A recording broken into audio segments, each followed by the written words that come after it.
Okay, so right now we're gonna react to this video.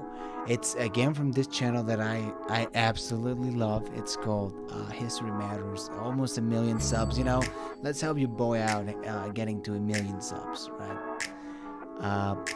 And this is how did Mexico react to the Zimmerman telegram. The Zimmerman telegram was a telegram sent by Germany to Mexico, basically asking to invade America, which was nuts. And I do know the answer to this question, how did Mexico react, but I want to see, what's up with this guy's video. Much of the time when the Zimmerman telegram is discussed, the focus is often on the German, American and British reactions to it. Seldom does Mexico's part in the whole incident get a mention of what it intended to do, which obviously raises the question, how did Mexico react to the Zimmerman telegram? So, just to let everyone know, the Zimmerman telegram was a diplomatic cable sent to Mexico from Germany in 1917 as World War I was ravaging the continent. This message, named after Arthur Zimmerman, the German foreign minister, gave German financial and political support to Mexico should it invade the United States. It promised to recognize Mexican ownership of Texas, New Mexico and Arizona, but not California or the rest of the territory that Mexico had lost to the US in 1848. That is just interesting. I don't know why they wouldn't recognize California. Maybe it's because they had plans for California. This is something that I'd be so interested to know. Because why wouldn't they recognize the ownership of California and the other territories? Where they had plans for it? They wanted to offer California to Japan? I guess it's up to our imagination. Mexico at this point was, to put it mildly, not the most stable state in the world and had been fighting a bloody civil war for roughly 7 years. And relations with the United States were absolutely awful. As such, the Mexican government under President Venustiano... Yeah, so a little bit of context, I guess. Mexico was in the midst, or either starting or in the midst of the Mexican Revolution, which was basically a lot of rural Mexicans revolting against the wealthy elites and the government and wanting their own independence. It was chaos, it was mess, it was the deadliest conflict in Mexico. Like over 1/10 of the population died, so that's insane.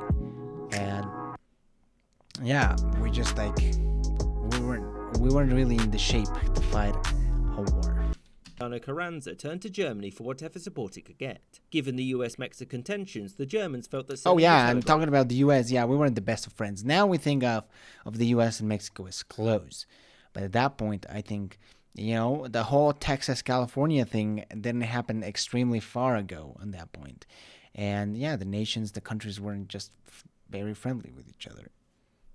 Was worth a shot. One problem, the diplomatic cable had to travel through London. Before it could even cross the Atlantic, it was quickly intercepted and decoded by the British, who promptly told everyone. But the Germans could have simply denied it, right? Yes. Yet they didn't, and Zimmerman publicly declared it to be real, and American opinion rapidly shifted from isolationism to let's go squash the Germans. Yet, before it was publicly known, Mexico had received the telegram. So what did they think? Well, Carranza didn't dismiss it straight away, and given his dislike for the United States, he asked his generals how to wage war against it. The generals came to one conclusion. Fighting a war with the US would be easy. Winning it would be impossible. The reasons for their conclusions were thus. Impossible. 1. The German offers of military aid were basically meaningless. Germany could send some U-boats, but their value would be limited, which meant that all they could really do was send some advisors. 2. Germany was being blockaded by the Royal Navy, and so good luck getting any of that promised cash. 3. Mexico was still fighting a civil war, and wars on multiple fronts seldom end well. There was no sense fighting the US when behind the front lines revolutionaries would be trying to overthrow the government. 4. Mexico's economy couldn't handle a major war. The Civil War had done little to affect Mexico's booming oil industry, but a blockade by the US Navy would have destroyed it completely. 5. Even if all these problems could have been avoided, the United States would have crushed Mexico anyway. You see, before this, the US had briefly occupied Veracruz in 1914 after a diplomatic incident, and there was little doubt that they could do it again, but for the whole country. As such, no action was taken by Mexico, because whilst Carranza disliked the US, he wasn't suicidal. Nothing was said or done about the Zimmerman telegram, because for Mexico there was nothing to be done. It couldn't have won the war, and ultimately its leaders could see that Germany wanted Mexico to be little more than a speed bump to slow down American deployment to Europe. I hope you enjoyed this episode, and thank you. Basically that was it.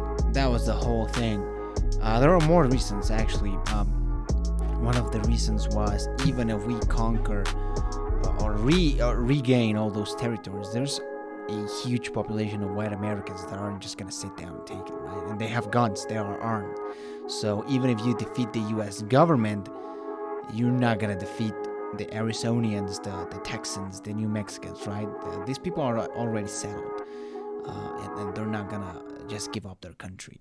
So even if you conquer Arizona, there's a lot of Americans there that have weapons, and that they will eventually revolt. So victory was impossible. The plan was analyzed because Mexico really missed Texas, but it wasn't gonna go through.